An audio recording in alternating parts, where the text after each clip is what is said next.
Imagine navigating two different cities. One lays its streets in a straight, numbered line, but changes the pavement color crossing into a new neighborhood. The other city is a symmetrical grid, where every block looks identical. This chart maps the divide between two common instruments. On the left, a piano keyboard's linear layout. On the right, a guitar fretboard's intersecting grid.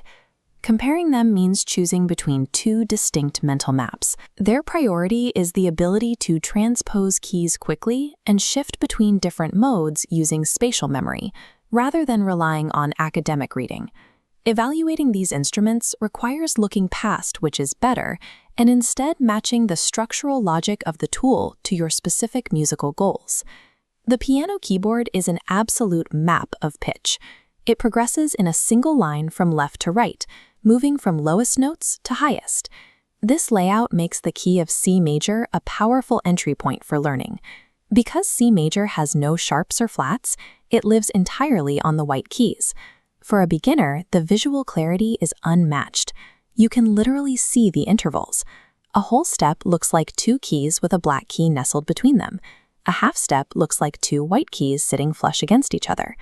This visual clarity makes the piano an effective tool for learning the actual spelling of notes and understanding how intervals are constructed. However, the piano has a specific architectural trade-off. The physical simplicity of the white keys changes the moment you move away from C major. To play an F-sharp major scale, you can no longer move in a straight, flush line. Your fingers must navigate a different topography of highs and lows. The hand has to adapt its choreography to the irregular placement of the black keys.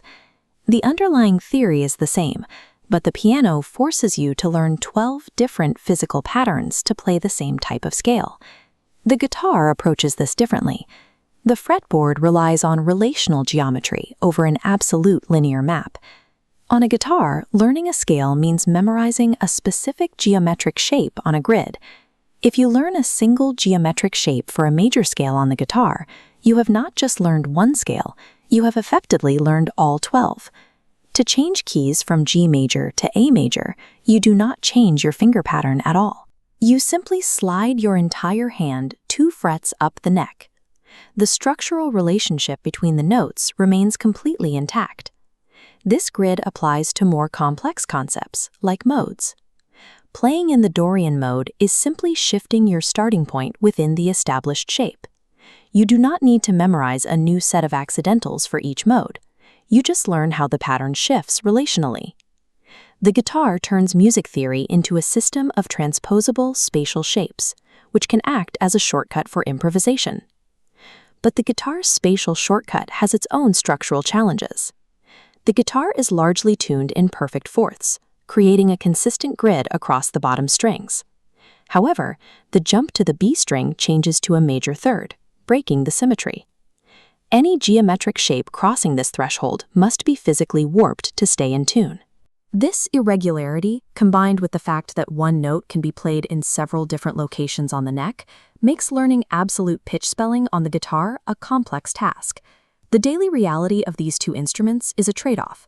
The piano requires you to learn absolute note spelling, while the guitar relies on spatial patterns. Because the piano layout is linear and open, it is the better tool for tracking separate moving melodies and complex chord structures. On the guitar, strings overlap. This can make complex polyphony more difficult to visualize and communicate to other musicians. Neither instrument offers a perfect map. Each sacrifices a specific type of logic to gain another. Choosing an instrument is about deciding which set of architectural trade-offs you are willing to manage.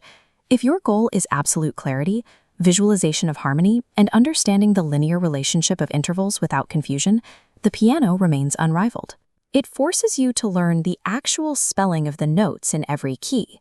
But if your goal is to quickly grasp the interconnected, shifting nature of scales and modes, and to see music as a fluid, transposable system of patterns, the guitar offers a unique spatial shortcut that the piano simply cannot match.